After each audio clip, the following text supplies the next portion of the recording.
श्रीमद्भागवतम द्वितीय स्कंद अध्ययन पंचम अध्याय श्लोक संख्या 19। शब्दाद अनुवादिम तात्पर्य कृष्ण कृपा मूर्ति श्री श्रीमद अभय चरणारविंद भक्तिवेदांत प्रभुपाद द्वारा। कार्य कारण कर्तृत्वे द्रव्य ज्ञान क्रियाश्रयः बदनन्ति नित्यदा मुक्तम माइनम पुरुषम गुणाः। कार्य प्रभाव फल, कारण कारण, कर्तृत्वे कार्यों में, द्रव्य पदार्थ, ज्ञान ज्ञान, क्रिया आश्रयः ऐसे लक्षणों से प्रकट, बधनन्ति बद्ध करते हैं, नित्यदा नित्य, मुक्तम दिव्य, माइनम भौतिक शक्ति से प्रभावित, पुरुषम जीव को, गुणाः भौतिक गुण। अनुवाद। भौतिक प्रकृति के तीन गुण, भौतिक प्रकृति के तीनों गुण आगे चलकर पदार्थ, ज्ञान तथा क्रियाओं के रूप में प्रकट होकर सनातन रूप से दिव्य जीव को कार्य कारण के प्रतिबंधों के अंतर्गत डाल देते हैं और ऐसे कार्यों के लिए उसे उत्तरदायी बना देते हैं। ओम अज्ञानतिमिरान्धस्य ज्ञानाञ्जनशलाकया चक्षुरुन्मीलितं येन तस्मै श्रीगुरुवे नमः। नाम श्रेष्ठं मनुमपि शचीपुत्रम् अत्र स्वरूपं रूपं तस्याग्रजम् उरुपुरीं माथुरीं गोष्ठवाटीं राधाकुण्डं गिरिवरम् अहोराधिका माधवाशां प्राप्तो यस्य प्रतितकृपया श्रीगुरुं तं नतोऽस्मि। वन्देऽहं श्रीगुरोः श्रीयुतपदकमलं श्रीगुरून् वैष्णवांश्च श्रीरूपं स्वग्रजातं सैगण्डगुणाथान्वितं तं सजीवं साद्वैतं सावधूतं परिजनसहितं कृष्णचैतन्यदेवं श्रीराधा कृष्णपादान् सैगण्डललिता श्रीविशाखान्वितांश्च। गुरु वैष्णव भगवान तीन स्मरण हय विघ्न विनाशनाय स्वय निजवांछित पूर्ण। हरे कृष्णा कृष्णा कृष्णा हरे हरे, हरे राम राम राम हरे हरे। सभी भक्तों का भागवतम क्लास में बहुत बहुत स्वागत है। और आज का श्लोक जो है वो श्लोक अगर आज हम प्रयास करेंगे समझने का तो हम समझ जाएंगे कि हम कैसे बंधे हुए हैं और कैसे छूट सकते हैं। तो बहुत ही टेक्निकल श्लोक है आज का, काफ़ी टेक्निकल शब्द हैं इसमें जिनको समझना हमारे लिए बहुत आवश्यक है अगर हम आध्यात्म में अर्थात भक्ति में प्रगति करना चाहते हैं। इसलिए बड़ा मुश्किल है आज का श्लोक समझना। अगर श्रील प्रभुपाद की कृपा से अगर हमें समझ में आ जाए तो ये बहुत बड़ी हम पे भगवान की और भक्तों की कृपा होगी। इसलिए प्रयास करिए समझने का।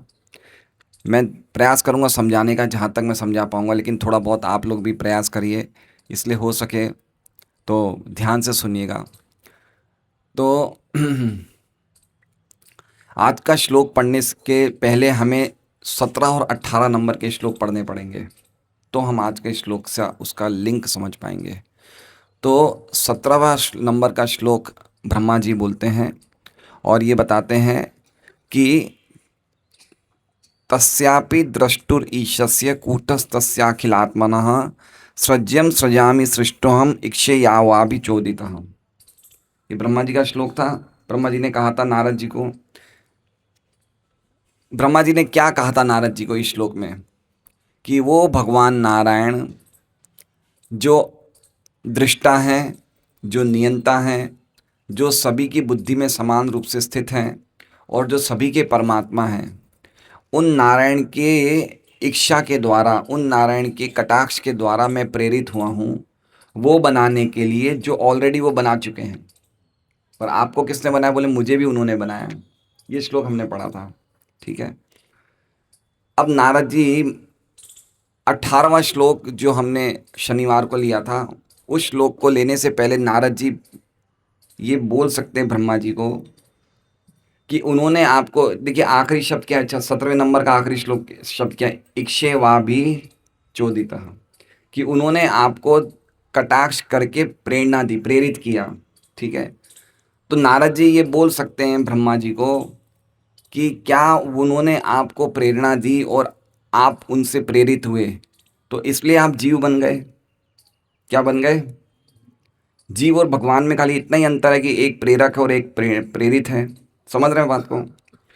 जो श्लोक ब्रह्मा जी ने बोला उससे स्पष्ट नहीं हो रहा था कि जीव और भगवान अलग अलग हैं, एक है। हमने कुछ श्लोक सुने थे जिसमें बताया कि सब कुछ ही वासुदेव है, ठीक है।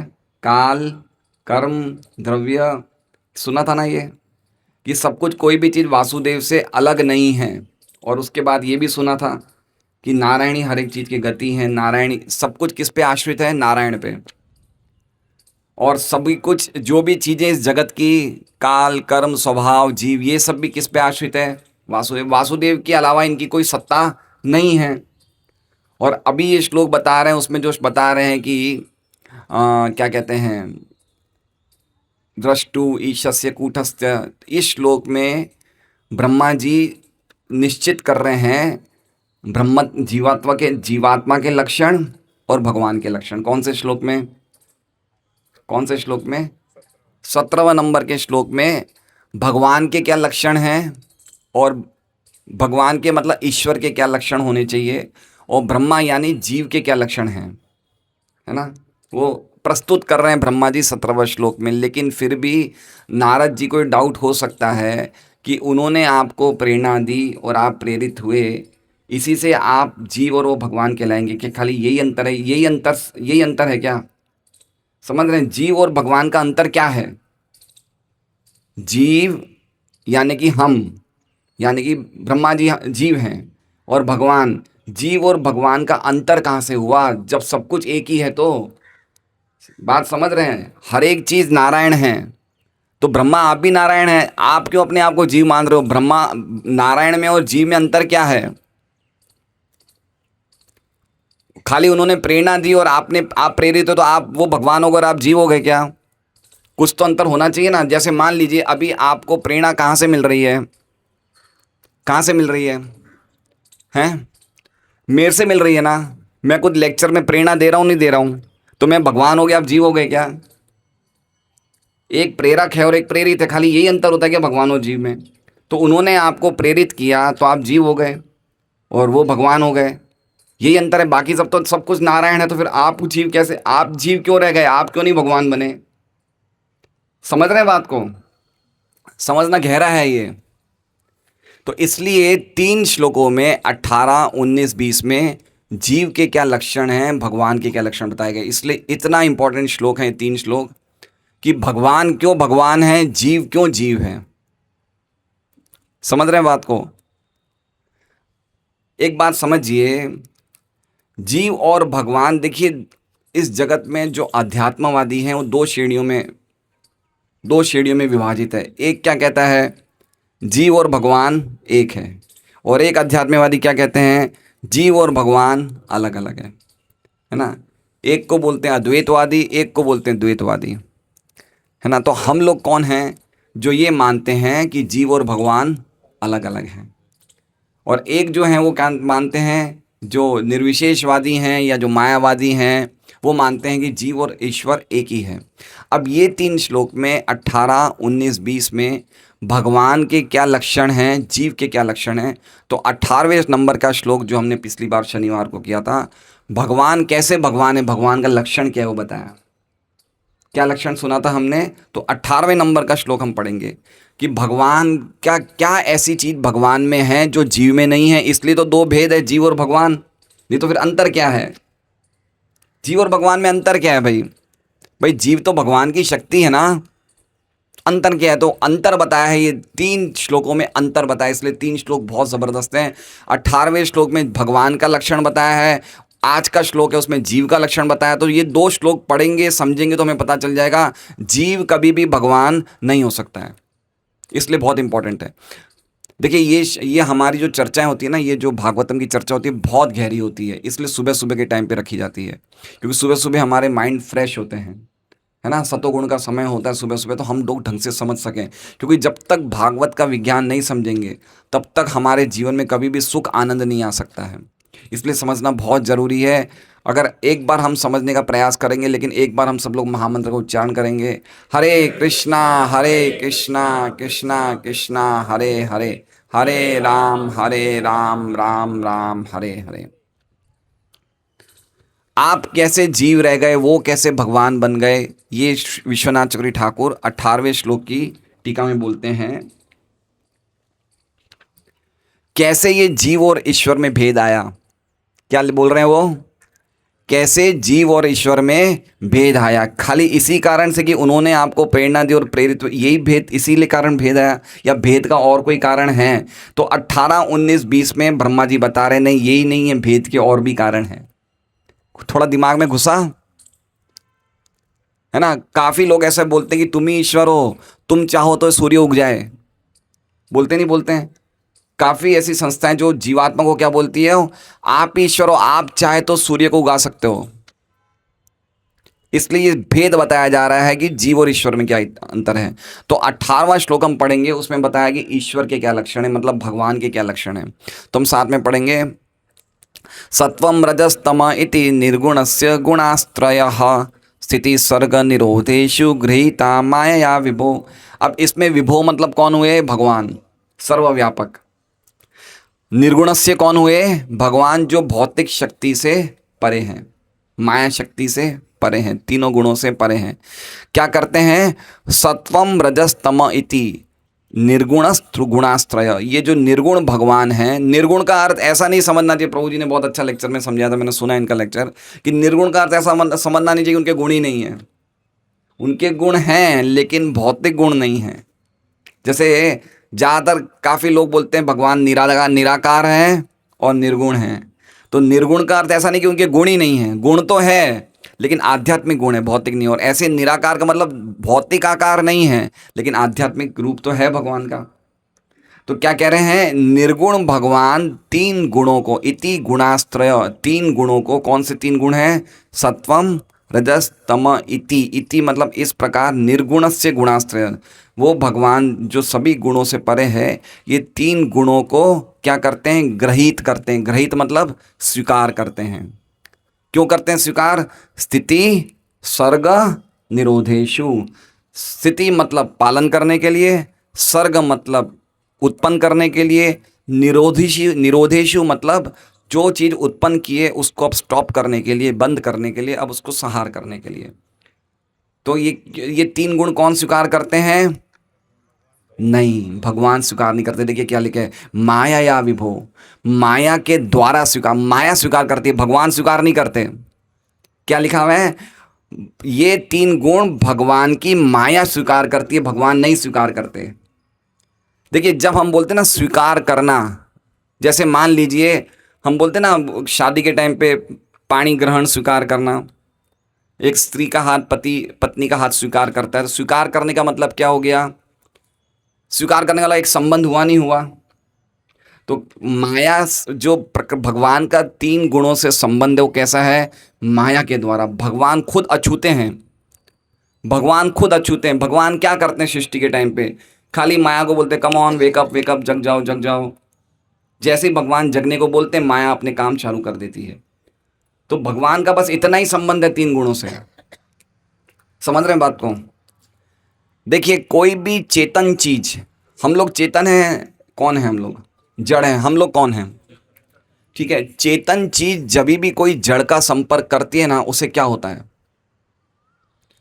चेतन चीज जैसे ही कोई जड़ का संपर्क करेगी तो उससे क्या होगा?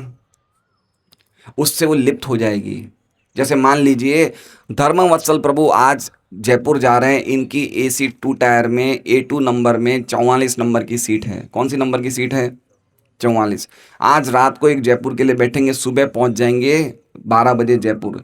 अब 44 सीट नंबर की सीट से क्या होगा? ये अटैच हो गए। समझ गए? ये मेरी सीट है।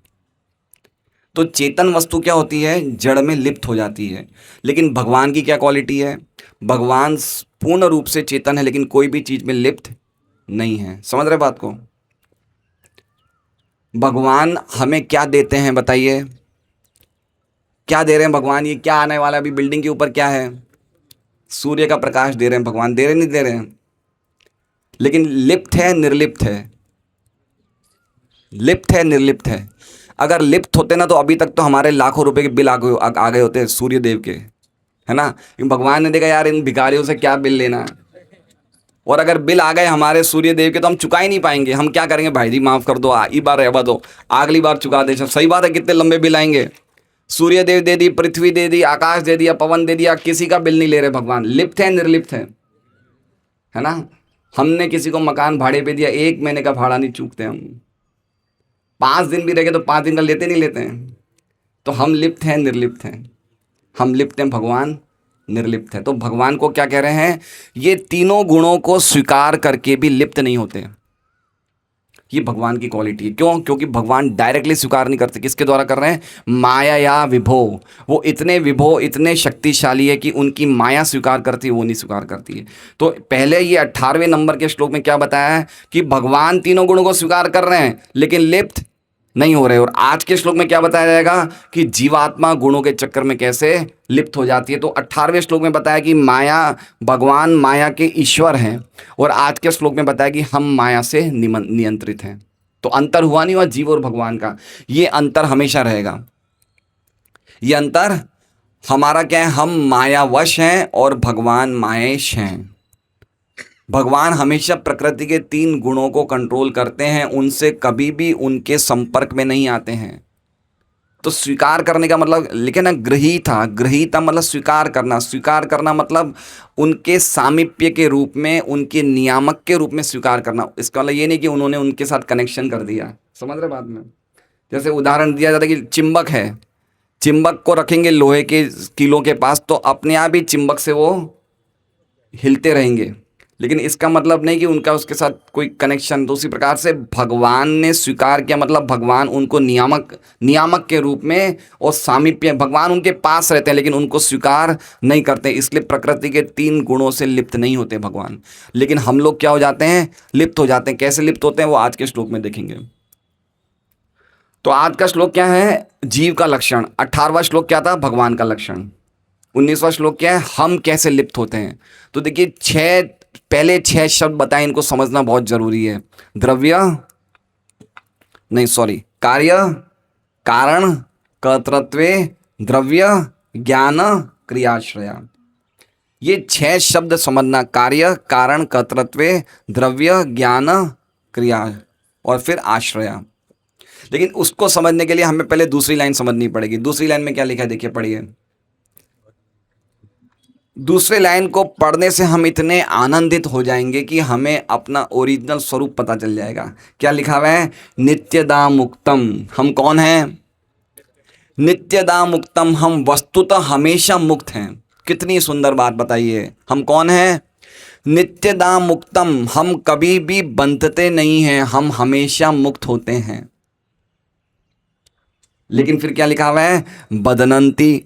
बदनंती मतलब बांधे जाते हैं, बांध दिए जाते हैं। कौन बांधती है, गुणा। गुणा बांधते हैं। लिखा है नीचे, आखिरी शब्द है गुणा। क्यों बांधते हैं, माइनम पुरुषम। क्यों, पुरुषम कौन है, पुरुषम भगवान है, जीव है। माइनम पुरुषम में पुरुषम कौन है, जीव है। और माइनम मतलब कि सबको नहीं बांधती माया। किसको बांधती है, जो अपना संग माया के साथ करते हैं उन्हीं को बांधती है। इसके साथ में लिखा है नित्यदा मुक्तम। समझ रहे हैं? जैसे मान लीजिए कि अगर हम यहाँ शहर में चल रहे हैं तो जरूरी नहीं कि सभी को पुलिस पकड़ लेगी। किसको पकड़ेगी, जो गुनाह करेगा उसे ही पकड़ेगी। जेल में सभी तो नहीं रहेंगे ना, बाकी सब शहर में हैं।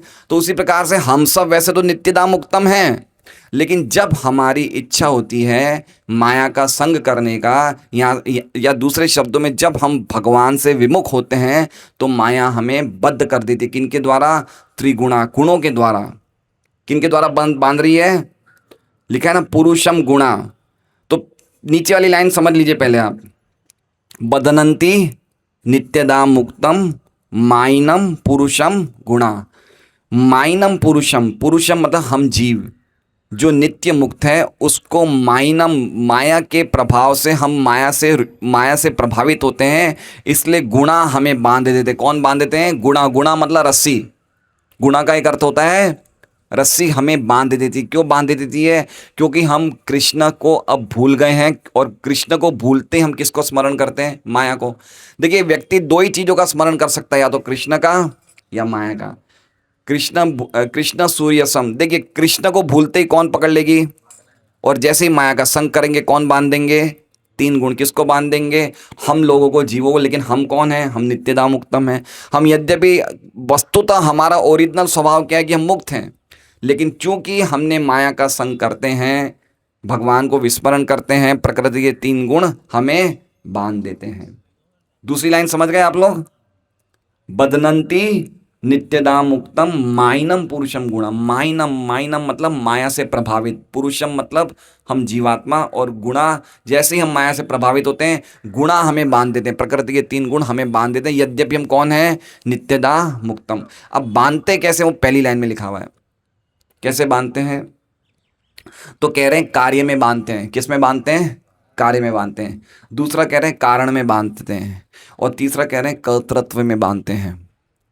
अब ये तीन शब्दों के अर्थ समझना बहुत जरूरी है। किन किन अवस्थाओं में हमें माया के तीन गुण बांधते हैं, कहाँ बांधते हैं, कार्य में, दूसरा कारण में, और तीसरा कर्तृत्व में। अब ये कार्य और कारण के हमने बहुत जगह अर्थ बताए गए हैं, है ना। कार्य का अर्थ क्या है, प्रभाव। कार्य क्या है, प्रभाव। तो प्रभाव में बांधना मतलब समझ रहे हैं, प्रभाव में बांधना मतलब जो भी हम चीज देखते हैं उसमें हम अभिमानत्वम कर लेते हैं कि ये चीज किसकी है, मेरी है। देखिए कार्य का अर्थ क्या है, एक कार्य का अर्थ क्या है, ये जगत क्या है, ये जगत क्या है, कार्य है, कारण है जगत, ये कार्य है। समझ रहे, कार्य मतलब समझिए प्रभाव है। ये जो भी हम देख रहे हैं भौतिक जगत में, आकाश देख रहे हैं, बिल्डिंग देख रहे हैं, घर देख रहे हैं, बंगला देख रहे हैं, गाड़ी देख रहे हैं, जो हम शरीर देख रहे हैं, ये कार्य है। इसे कहते हैं अधिभूत। क्या बोलते हैं, अधिभूत। अधिभूत मतलब इसका स्वभाव है हमेशा परिवर्तनशील होता है। कार्य जो होता है ना, क्या होता है, वो हमेशा, गीता जी में लिखा है 8.4 में, अधिभूतम शरो भाव। शरो मतलब हमेशा बदलता रहता है, तो इसे बोलते हैं कार्य। क्या बोलते हैं, कार्य। तो माया के तीन गुण सबसे पहले हमें कहाँ बांधते हैं, कार्य में। कार्य मतलब जो चीज हम देख रहे हैं उसमें हम अभिमानत्वम कर लेते हैं कि ये चीज किसकी है, मेरी है। ये भावना आती है, नहीं आती है, आती है। देखिए एक बात मैं आपको बताता हूं,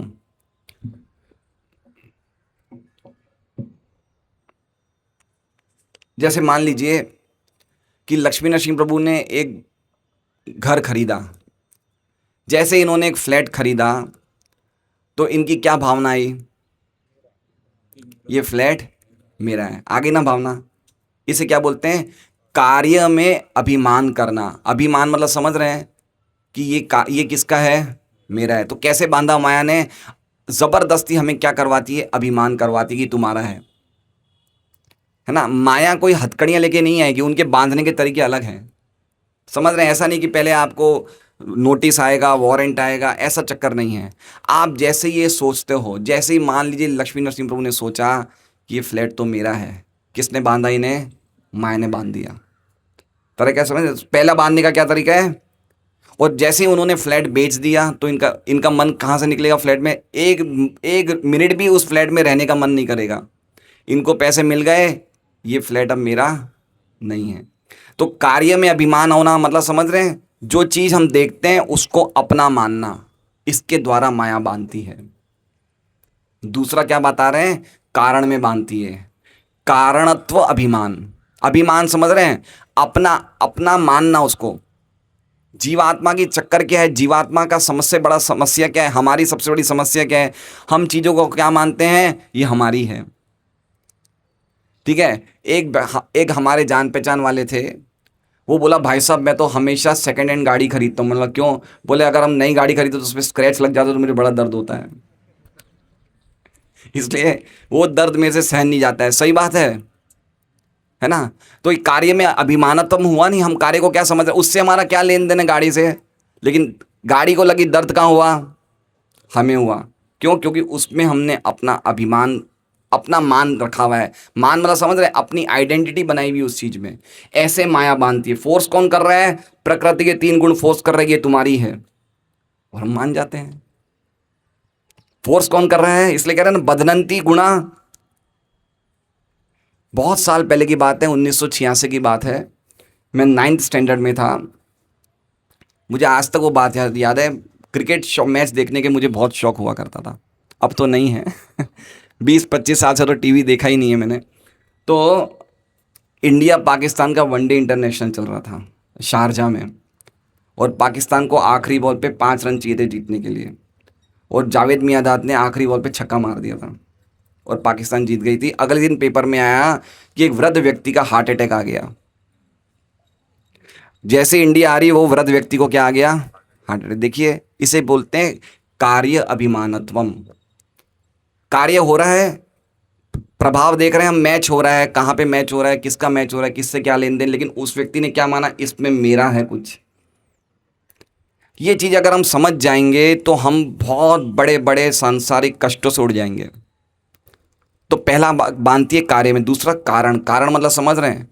कारण मतलब हमारा कंडीशनड नेचर, हमारा बद्ध स्वभाव। मुझे एमबीए बनना है। मुझे क्या बनना है? एमबीए बनना है। क्या वास्तव में मुझे एमबीए बनना है? किसको बनना है? एमबीए किसको बनना है? मैं कौन हूँ? मैं तो आत्मा हूँ। आत्मा को एमबीए बनना है। तो मुझे एमबीए बनने का मतलब क्या हो गया? मुझे गाजर का हलवा बहुत अच्छा लगता है जो दीपिका माता जी बनाते हैं। तो मुझे गाजर का हलवा अच्छा लगता है का मतलब क्या हुआ? गाजर का हलवा किसका? आत्मा कभी गाजर का हलवा खाती है क्या? तो मुझे गाजर का हलवा अच्छा लगने का मतलब क्या हो गया? कि मैं अपनी पहचान किससे करता हूँ? शरीर से करता हूँ। तो मुझे लगता है कि मुझे अच्छा लगता है, जो कि मुझे अच्छा नहीं लग रहा है, मेरे बद्ध स्वभाव को अच्छा लग रहा है। तो अध्यात्म कारण का अर्थ क्या हो गया? कारण का मतलब हम अपनी बद्ध पहचान करते हैं, उसमें अभिमानत्व, उसमें हम अपनी पहचान करते हैं। समझ रहे हैं बात को?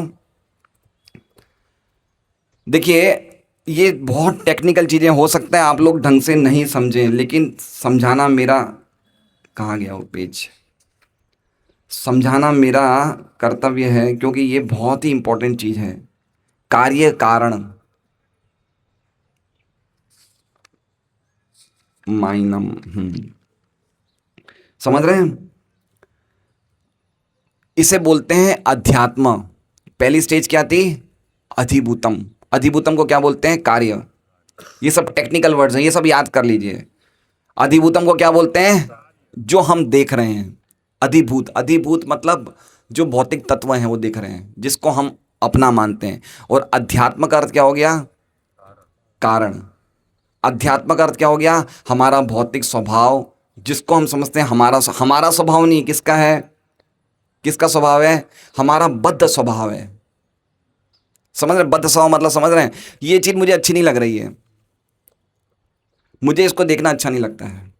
तो वास्तव में मुझे नहीं अच्छा लगता है क्या? नहीं, मुझे तो अच्छा लगता है। तो कौन ये बोल रहा है कि मुझे इसे देखना अच्छा नहीं लगता है, मेरा मन नहीं कर रहा है? ये कौन बोल रहा है? मुझे आज ही बाइक खरीदनी है। ये मुझे कौन है? ये मुझे कौन है? ये हमारा बद्ध स्वभाव है। इसे क्या बोलते हैं? अध्यात्म। अधि आत्मा। आत्मा को किसी ने अधिकृत कर लिया है। समझ रहे हैं? अध्यात्म का मतलब क्या है? आत्मिक आत्मा को किसी ने पकड़ लिया है। कभी कभी हम देखते हैं किसी के हृदय में, किसी के अंदर भूत घुस जाता है, तो कौन बोलता है? वो भूत बोलता है। तो हम बोलते नहीं इसको भूत ने पकड़ लिया है। तो अध्यात्म का अर्थ क्या हो गया? कि हमारे बद्ध स्वभाव ने आत्मा को पकड़ लिया है। बोल कौन रहा है? बद्ध स्वभाव। लेकिन आत्मा को क्या लग रहा है? मैं बोल रहा हूं। समझ रहे हैं? हमें लगता नहीं लगता कभी भूत बोलता है उसकी अलग ही आवाज़ बोली जाती है, होता है किसी के अंदर घुस जाता है ना?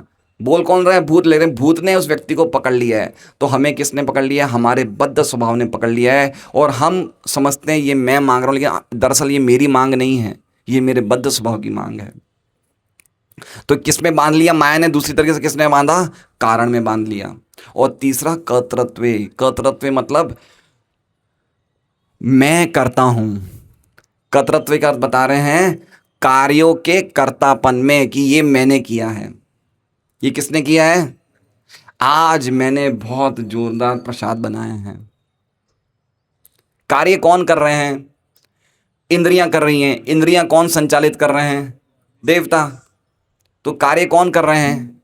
देवता। लेकिन हम क्या, हमें लगता है हमने किया है।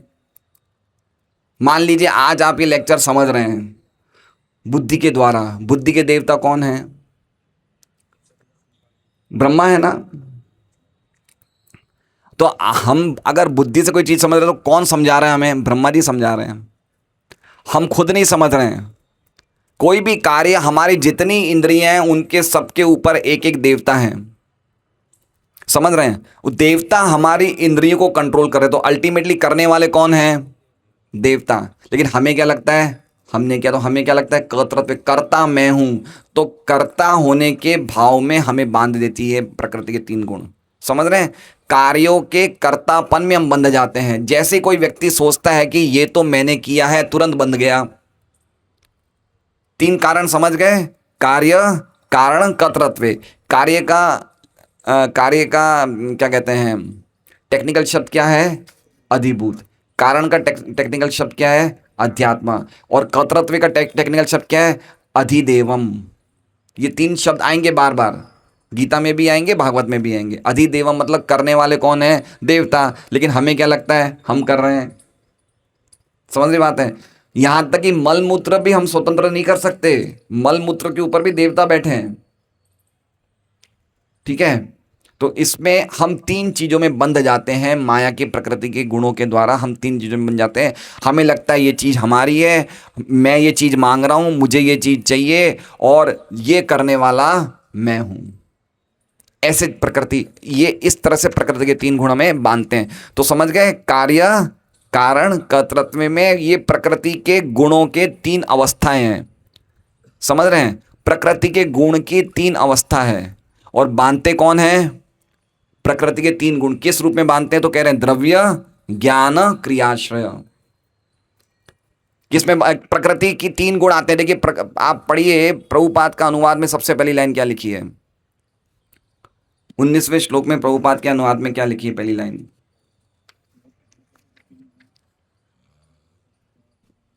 अरे कोई तो बोलिए।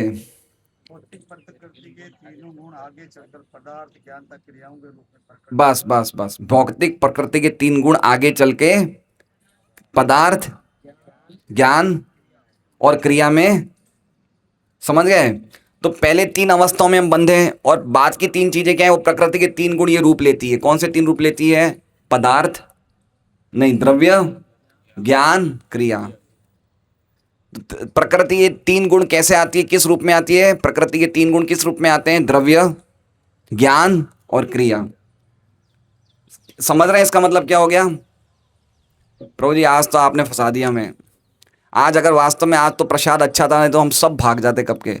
आज जो प्रसाद बन रहा है ना, 15 साल में आज तक ऐसा प्रसाद ही बना। इसलिए तो आप चाह के भी नहीं जा सकते अब तो। हमारी माता जी इतनी एक्सपर्ट है, हमने आज के प्रसाद में आपको बांध दिया।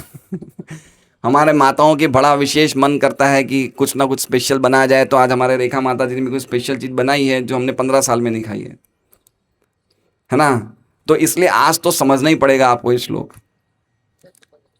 तो प्रकृति के तीन गुण तीन रूप में प्रकट होते हैं, द्रव्य, ज्ञान और क्रिया। ये क्या है? द्रव्य क्या है? जो अहंकार है, जिसके कारण हम अपनी पहचान शरीर से करते हैं। अहंकार के भी तीन विभाग हैं, तमोगुणी अहंकार, रजोगुणी अहंकार, सतोगुणी अहंकार। तो तमोगुणी अहंकार से क्या निकलता है? द्रव्य निकलता है। क्या निकलता है? तो भौतिक जगत में जितने भी पदार्थ हैं, जितने भी चीजें कहाँ से निकली है? भूमि, जल, अग्नि, वायु, आकाश, ये क्या कहते हैं, शब्द, रूप, स्पर्श, जो कुछ भी ये बिल्डिंग, गाड़ी वाड़ी सब दिख रही है, कहाँ से निकले हैं? सब तमोगुणी अहंकार से। तो प्रकृति के तीन गुण रूप लेते हैं। पहला कौन सा रूप लेते हैं? द्रव्य। दूसरा कौन सा रूप लेते हैं? ज्ञान। ज्ञान मतलब नियामक देवता। मन और देवता कहाँ से प्रकट होते हैं? कौन से? सतोगुणी अहंकार से। मन और देवता कहाँ से प्रकट होते हैं? सतोगुणी अहंकार से। तो अहंकार, प्रकृति के तीन गुण जो होते हैं किसका रूप लेते हैं? सतोगुणी अहंकार का, ज्ञान के रूप में, और उसमें हमें, उसके द्वारा हमें बांधते हैं। और तीसरा क्या है? क्रिया। क्रिया मतलब इंद्रियों के द्वारा क्रियाएं होती है। किसके द्वारा क्रियाएं होती है? इंद्रियों के द्वारा। तो इंद्रियों का रूप लेके हमें बांधा जाता है। तो प्रकृति के तीन गुण तीन रूप में आते हैं, द्रव्य के रूप में, ज्ञान के रूप में और क्रिया के रूप में, और हमें तीन अवस्थाओं में बांध देते हैं। कौन कौन से में? कार्य, कारण और कर्तेपन की भावना। समझ रहे हैं? अब ये जो छह चीजें हैं ऊपर, वो एक दूसरे से लिंक है। जो कार्य है ना, किससे लिंक है? द्रव्य से। कार्य क्या है? हमने कार्य क्या देखा था? अधिभूत। द्रव्य क्या है? अधिभूत। दोनों लिंक है, नहीं है? फिर लिखा है कारण। कारण किससे लिंक है? क्रियाश्रय। किससे लिंक है? क्रियाश्रय। और फिर लिखा है कर्तृत्व। कर्तृत्व किससे लिंक है? ज्ञान से। क्यों? क्योंकि ज्ञान का कौन है? नियामक देवता है। कर्तृत्व करने वाले कौन है? देवता। अल्टीमेटली भगवान करने वाले भगवान देवताओं के द्वारा करते हैं। तो समझ रहे हैं ये श्लोक इजी है, हार्ड है? कितने लोग ईमानदार से बताए समझे? थोड़ा बहुत, थोड़ा बहुत समझे हैं? देखिए, आप अगर पढ़ेंगे ना, इसे बार बार पढ़ेंगे, बहुत ही अद्भुत श्लोक है, जबरदस्त श्लोक है ये। कैसे हम लोग जो नित्यता मुक्त हैं कैसे बंधते हैं, वो पूरा इस श्लोक में बताया है। हम क्या, कितने बजे, टाइम क्या हुआ? बहुत लंबा श्लोक है ये।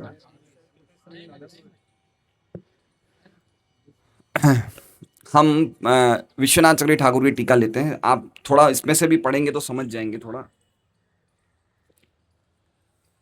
ये गुण, ये गुण पुरुष को यानी कि जीव को बांध देते हैं। यद्यपि जीव भगवान की तटस्थ शक्ति है, लेकिन फिर भी बांध देते। क्यों बांध देते हैं? क्योंकि जीव माया के साथ संग करता है। कैसे माया के साथ संग करता है? माया तो भगवान के पीछे रहती है। तो ये कितना इंपॉर्टेंट चीज सुना रही। माया कहाँ रहती है? विलज्जमान है, हमने सुना था ना। लज्जा के कारण भगवान के सामने माया नहीं आती है, तो माया के पीछे रहती है। तो माया से कैसे संग करते हैं? तो कह रहे हैं कि वो जीव जो भगवान के पीछे रहते हैं वो माया से प्रभावित हो जाते हैं। मतलब समझ रहे हैं? जैसे मैं यहाँ बैठा हूं, मनुष्य तो एक बार खड़े हुए, खड़े हुए, खड़े हुए। जैसे मान लीजिए उदाहरण के लिए मैं भगवान हूं नहीं एक उदाहरण दे रहे हैं। तो मैं ऐसे खड़ा हो गया, मनुष्य को मेरे पीछे आइए, उल्टा हो जाइए, उल्टा हो जाइए। अब ये कौन है? नहीं, ये जीव है, ये जीव है। ये कौन है? मैं भगवान हूं, ये जीव है। ये कैसे हो गए? ये मेरे पीछे उल्टे हो गए। अब ये किसको फेस कर रहे हैं? माया को। समझ रहे? तो माइनम पुरुषम का अर्थ समझ रहे हैं? तो जैसे ही इन्होंने, बस हो गया, बैठ जाइए तो जैसे ही इन्होंने माया को फेस किया, ये तुरंत क्या होता है? माया से प्रभावित हो जाते हैं। समझ रहे हैं बात को? इसका मतलब क्या हुआ? जैसे ही हम लोग कृष्ण को भूलेंगे, हम माया से, हम तुरंत पीछे हो जाएंगे और तुरंत माया से प्रभावित हो जाएंगे। और माया फिर क्या करेगी? हमें प्रकृति के तीन गुणों द्वारा कहाँ कहाँ बांधेगी? कार्य में, कारण में, कर्तापन में। किनके द्वारा? द्रव्य के द्वारा, ज्ञान के द्वारा, क्रिया के द्वारा। तीन तीन माया के, तीन प्रकृति के तीन गुणों की तीन अवस्था है और तीन रूप हैं। तीन अवस्था कौन सी है? कार्य, कारण, कर्तापन। और तीन रूप हैं, द्रव्य, ज्ञान और क्रिया। कौन बांध रही है? प्रकृति के तीन गुण। कौन बंधवा रहा है? माया। किसको? हमें। क्यों? क्योंकि हम भगवान के पीछे हो गए। माइनम, ये माइनम पुरुषम बहुत इंपॉर्टेंट है। हम जैसे ही माया का, तो विश्वनाथ चक्रवर्ती ठाकुर यही कह रहे हैं कि ये संभव है, जीव कभी भगवान से अलग नहीं हो सकता है, जीव हमेशा मुक्त है। लेकिन जब जब ये इसलिए इन्होंने, प्रभु जी ने बहुत अच्छा लेक्चर दिया था, मैंने सुना। इन्होंने क्या कहा कि एक दिन हम अच्छी सेवा करेंगे भगवान की, तो हमें लगता है कि हम माया से मुक्त हो गए, लेकिन अगले दिन माया फिर पकड़ लेगी। बहुत सुंदर बात बताई इन्होंने सैटरडे को, कि जैसे ही हम थोड़े लापरवाह हुए, माया तुरंत पकड़ लेगी। ऐसा नहीं समझना कि हमने एक दिन अच्छी भक्ति करी तो हम अगले दिन थोड़ा ढीला करेंगे तो चलेगा। माया हमेशा 24 घंटे काम करती है, जैसे पीछे हुए। इसलिए, और हमारा देखिए, हम लोग अभी, कोई, मैंने उदाहरण दिया भूत का। कोई व्यक्ति भूत से ग्रस्त होता है तो कितना खराब होता है घर वालों के लिए। अरे अच्छा खासा व्यक्ति है, बोलो भूत से ग्रस्त है, हम कितना प्रचार करते हैं, कहीं वो उसका वो झाड़ू वाड़ू, झाड़ा वाड़ा लगवाते, कुछ ना करते। अरे भाई, नॉर्मल व्यक्ति ऐसा हो गया, तो हम नॉर्मली में हमारा क्या है? हम भगवान के सामने ही रहते हैं, हम नॉर्मली। अब अचानक हम पीछे कोई भूत, माया के भूत से हम ग्रस्त हो गए, तो हमें क्या करना है? क्या करना है? हमें अपनी स्थिति को सुधारना है। और कब सुधारेंगे? कब सुधारेंगे? अभी सुधारेंगे। अभी सुधारेंगे मतलब अभी हम चाहें, हमारे पास इतनी स्वेच्छा है, अगर हम चाहें तो माया के द्वारा बंधेंगे, हम चाहें तो हो सकता है, नहीं हो सकता है ये? हम चाहें तो माया के द्वारा बंधेंगे या नहीं बंधेंगे? इतनी शक्ति है क्या हमारे में या नहीं है, बताइए। देखिए, अगर हमारे में इतनी शक्ति नहीं होती तो हमें ये शास्त्र उपदेश ही क्यों देते हैं?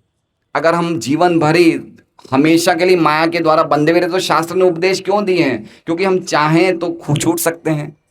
सही बात है।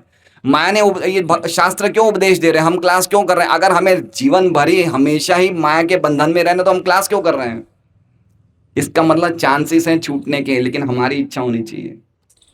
ठीक है, तो आगे क्या कह रहे हैं विश्वनाथ जी? जीव हमेशा मुक्त रहता है क्योंकि उसके पास अनादि ज्ञान है, और इसी के साथ उसके पास अनादि अज्ञान भी है। क्या कह रहे हैं? बहुत सुंदर लाइन है कि जीव हमेशा मुक्त है क्योंकि उसके पास अनादि ज्ञान है। अनादि मतलब उसके पास ऐसा ज्ञान है जो उसका कभी नष्ट नहीं होता है, लेकिन साथ साथ में उसके पास क्या है? अनादि अज्ञान भी है। वो अनादि अज्ञान मतलब ऐसा अज्ञान जो भी नष्ट नहीं होता है। तो इसका मतलब क्या हुआ? अनादि ज्ञान क्या है उसके पास? कि मैं हूँ। ये क्या है? मैं हूँ। मैं हूँ मतलब क्या है? मैं एक व्यक्तित्व धराता हूँ, मैं एक व्यक्ति हूँ। ये क्या है? अनादि ज्ञान। और अनादि अज्ञान क्या है? मैं शरीर हूं। दोनों चीजें साथ में चल रही है। क्या चीज चल रही है? मैं भगवान का अंश हूं, ये अनादि ज्ञान है, और मैं शरीर हूं, ये अनादि अज्ञान है। अब हमें किस में रहना है वो हमारी इच्छा है। ये ज्ञान तो हम कभी लूज नहीं करेंगे, कभी भी खोएंगे नहीं कि हम हैं। हम कोई ना कोई तो है ना। हमारी पहचान है नहीं है विजय नारायण जी? है ना, हम कुछ तो है ना। हम एक व्यक्ति नो है ना। तो ये तो ज्ञान की लक्षण है कि मैं कुछ हूं। लेकिन मैं शरीर हूं, मैं गुजराती हूं, मैं भारतीय हूं, मैं यूपी वाला हूं, मैं मराठी हूं, ये अज्ञानता है कि मैं अपनी पहचान किससे कर रहा हूं? शरीर से कर रहा हूं। ये अज्ञानता है। तो जब हम हमेशा ज्ञान में रहेंगे तो अज्ञान रहेगा ही नहीं।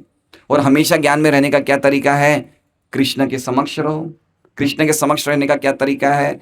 भगवान के सामने रहने का तरीका है। भगवान को कभी भूलो नहीं। भगवान को नहीं भूलने का तरीका क्या है? हरे कृष्णा कृष्णा कृष्णा हरे हरे, हरे राम राम राम हरे। कितना सरल बता दिया, बोलिए बोलिए। चैतन्य महाप्रभु ने कितनी सरल बना दिए चीज़ों को। खाली भगवान के नामों के उच्चारण से हम भगवान के समक्ष रह सकते हैं। और थोड़ी सी भी गलती करी माया पकड़ लेगी और हमें मजबूर करेगी कि हम अपनी पहचान शरीर से करें। कार्य कारण कर्तृत्व मैं करने वाला हूं। आगे देखिए क्या बता रहे हैं। ये गुण जो हैं ये आश्रय हैं किनके? द्रव्य के। द्रव्य मतलब पंच महाभूत, क्रिया मतलब इंद्रियां, और ज्ञान मतलब देवता। तो प्रकृति के 3 गुण इन रूपों में आते हैं। किन के रूप में? द्रव्य के रूप में, इंद्रियों के रूप में, और देवताओं के रूप में। और क्या करते हैं? हमें इन चीजों से अपनी पहचान कराने में मजबूत करते हैं। किससे? कार्य से, यानी अधिभूत। कारण मतलब अध्यात्मा, और कर्तृत्व मतलब अधिदेवत। ये कार्य कारण कर्तृत्व समझ गए क्या आप? समझे नहीं समझे? देखिए एक बात बताते हैं। हम देखते हैं काफी हमारे भारत में कहीं कहीं गोल्ड माइन निकलती है। गोल्ड माइन बताएं माइन को क्या बोलते हैं हिंदी में? खान। तो हम देखते हैं कहीं कोयले की खान निकलती है, कहीं ऑयल, कहाँ तेल तेल निकलता है, तेल जमीन के नीचे। जब कोई तेल निकलता है तो वैज्ञानिक या कंपनी वाले क्या बोलते हैं? ये हमने निकाला, ये हमारा है। सही बात है ना? लेकिन क्या उन्होंने निकाला क्या? नहीं, पहले से ही था। उन्होंने जिस बुद्धि से निकाला वो बुद्धि भी भगवान ने दी है।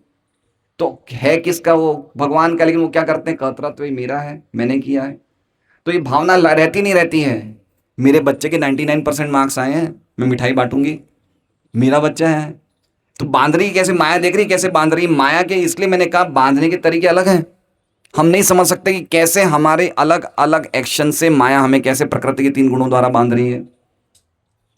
इसलिए इसमें 3 अवस्थाएं हैं, 3 रूप हैं। अवस्था कौन सी है? कार्य कारण कर्तृत्व। और 3 रूप क्या है? द्रव्य ज्ञान क्रिया। इतना हम समझ जाएंगे तो हमने बहुत बड़ी बात समझ ली है। हो सकता है थोड़ा थोड़ा समझें, क्योंकि ये क्या स्वयं प्रकाशित ग्रंथ हैं। इनको जितना पढ़ेंगे, जितना विनम्र भाव से पढ़ेंगे, हमें अपने आप समझ में आएगा। तो ऐसा नहीं कि एक बार में समझना संभव नहीं है, लेकिन अगर हम बार बार पढ़ेंगे हमें समझ में आ जाएगा। प्रभुपाद जी का हम तात्पर्य पढ़ते हैं।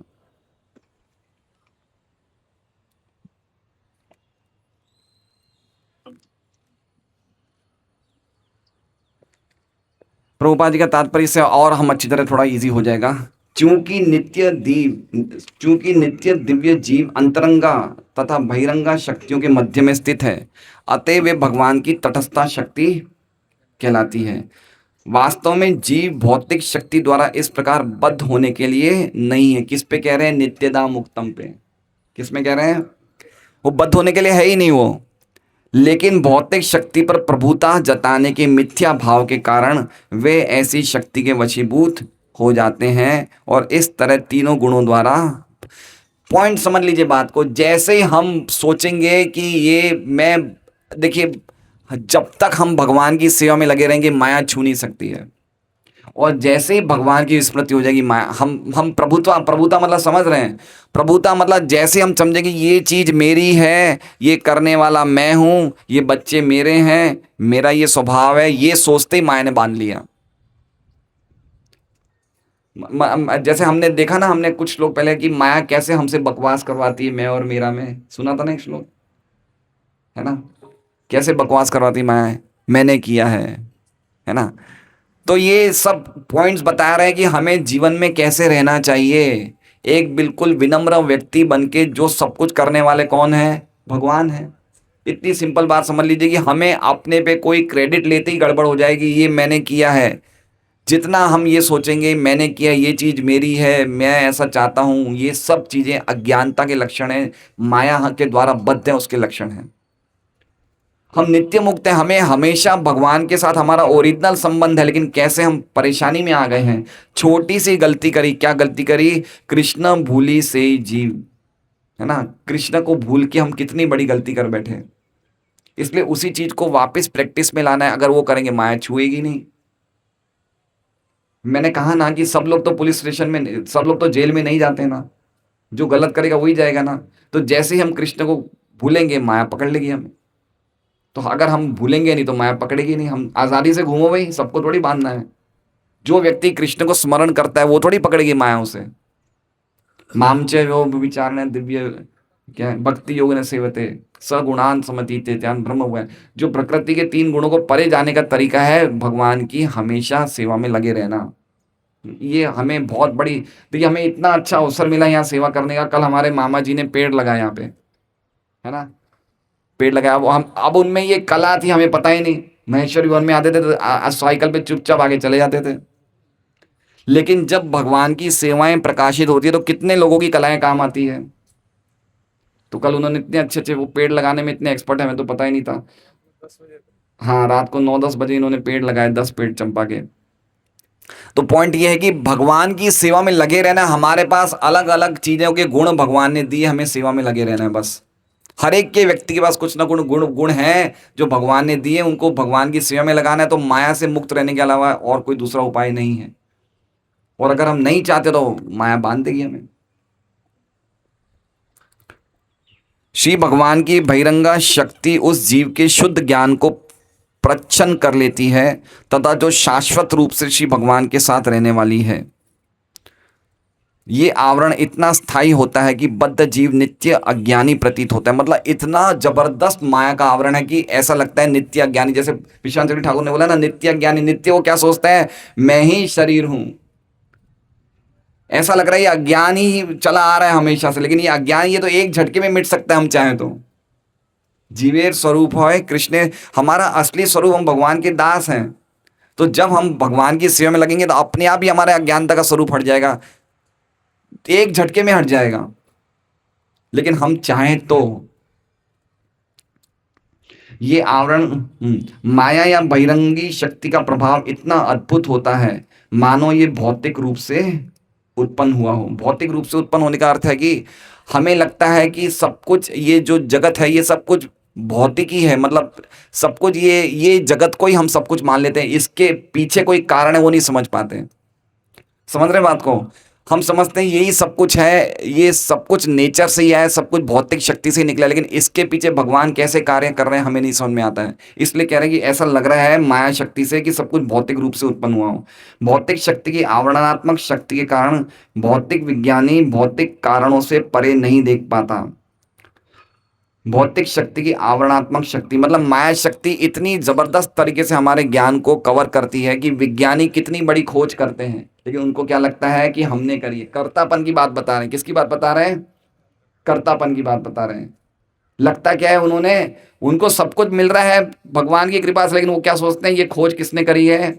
ये मैंने करी है। इसलिए कह रहे हैं कि वो भौतिक विज्ञानी भौतिक कारणों से परे कुछ देख ही नहीं पाता है। भौतिक कारण मतलब उसे लगता है मैंने किया है, लेकिन वस्तुतः भौतिक अभिव्यक्तियों के पीछे देखिए, अब 3 शब्द आ गए। ये भौतिक अभिव्यक्ति मतलब समझ रहे हैं? भौतिक अभिव्यक्ति मतलब क्या हुआ? जो ये हम देख रहे हैं जगत, उसके पीछे 3 कारण है, अधिभूत, अध्यात्म तथा अधिदेव क्रियाएं होती है। 3 शब्द आ गए देखिए, अधिदेव, अधिभूत और अध्यात्म, जिन्हें तमोगुणी बद्ध जीव नहीं देख पाता। अधिभूत अभिव्यक्ति के अंतर्गत बुढ़ापा तथा रोग समेत जन्म मृत्यु की पुनरावृत्ति होती है। समझ रहे हैं बात को? देखिए अब प्रभुपाद तीनों के अर्थ बता रहे हैं। अधिभूत का हमने पहले अर्थ क्या समझा था? अधिभूत हमेशा परिवर्तन है। ये जगत में सब चीज परिवर्तनशील है, नहीं है। हम कुछ समय के बाद बूढ़े होंगे, हम होंगे, शरीर होगा, हम नहीं होंगे, है ना। तो शरीर क्या है? अधिभूत। शरीर क्या है? अधिभूत। तो प्रभुपाद क्या लिखते हैं? अधिभूत अभिव्यक्ति के अंतर्गत बुढ़ापा, रोग समेत जन्म मृत्यु की पुनरावृत्ति होती है। मतलब जो भी चीज अधिभूत दिख रही है वो एक ना एक दिन नष्ट होगी ही होगी, उसको बचाया नहीं जा सकता।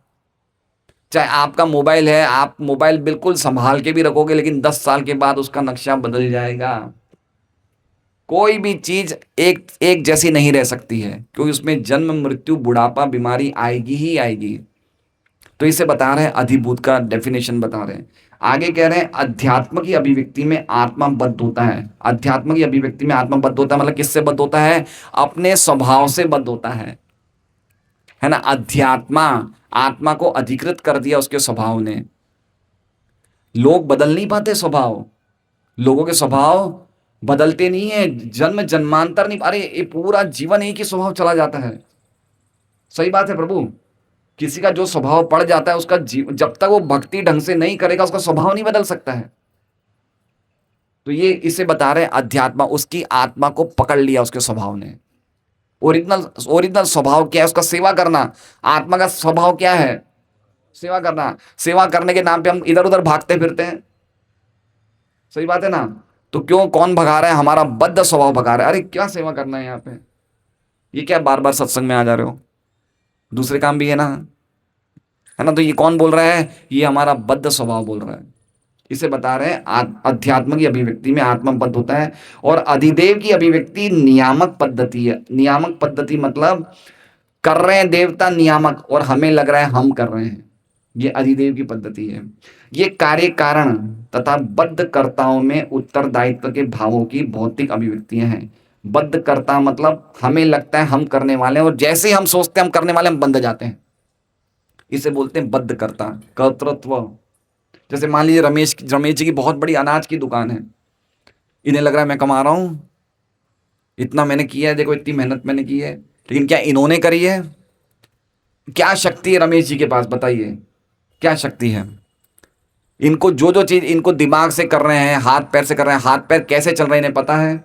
दिमाग कैसे चल रहा है पता है? नहीं पता। कौन कर रहा है? देवताओं के द्वारा, भगवान देवताओं के द्वारा करवा रहे हैं, लेकिन इन्हें क्या लग रहा है? करता। समझ रहे हैं? हर चीज से हम मिस आइडेंटिफाई कर रहे हैं, हर चीज से हम गलत पहचान कर रहे हैं। समझ रहे हैं? जैसे पतंग उड़ाते टाइम पतंग का जो मंजा होता है ना पूरा उलझट्टा हो गया है, तो हमारा सिस्टम क्या हो गया? अभी पूरा उलझट्टा हो गया। कुछ से हम क्या पहचान कर रहे हैं? मन से अपनी पहचान, शरीर से पहचान, उसमें उसमें हम अपने आइडेंटिटी, हमारा पूरा पतंग का मांझा क्या हो गया है? पूरा उलझ गया है। अब हमें मनुष्य जीवन क्या मिला है? ये मांझे को सुलझाने के लिए मिला है।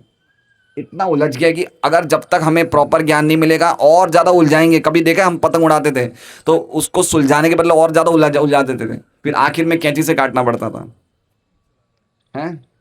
पता नहीं चल जाती थी। तो हमने मामला इतने अनादि काल से उलझा दिया, इतना उलझा दिया कि समझ में ही नहीं आ रहा क्या चीज क्या है। सबकी अलग अलग चीजों के अलग अलग विभाग हैं, कार्य क्या है, कारण क्या है, मन क्या है, बुद्धि क्या है, सबके अलग अलग विभाग है। ये हम्म आखिरकार ये सब बद्ध अवस्था की अभिव्यक्तियां हैं और ऐसी बद्ध अवस्था से मनुष्य का स्वतंत्र होना ही सर्वोच्च पूर्णता है। तो अल्टीमेटली ये हमारी आवश्यकता है।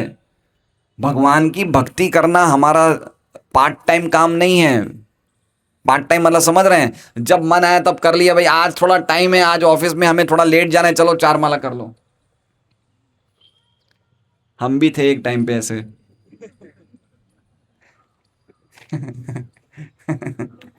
समझ रहे हैं बात को?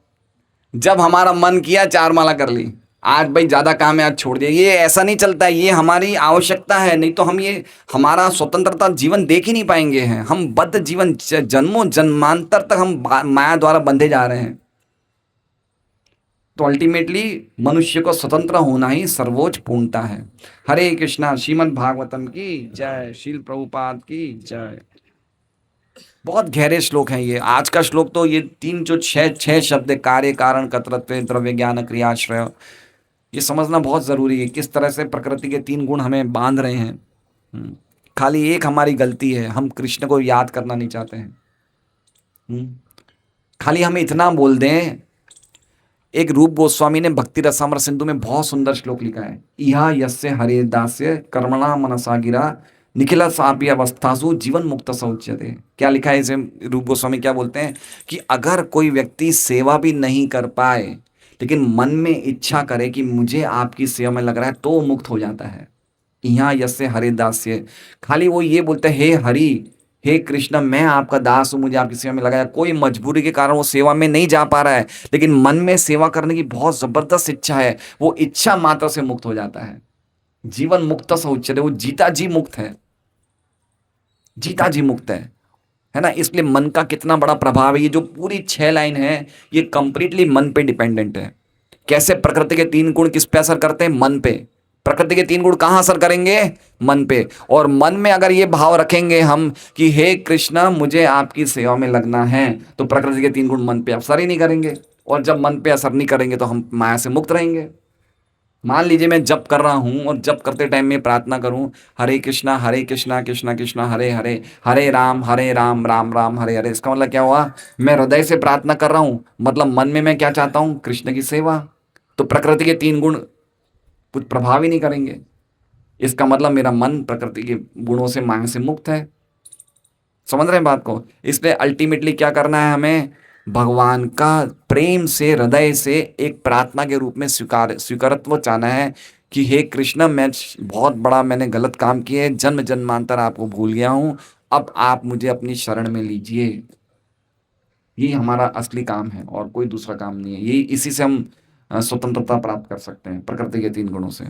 हरे कृष्णा। आज का प्रसाद रेखा माता जी की तरफ से है।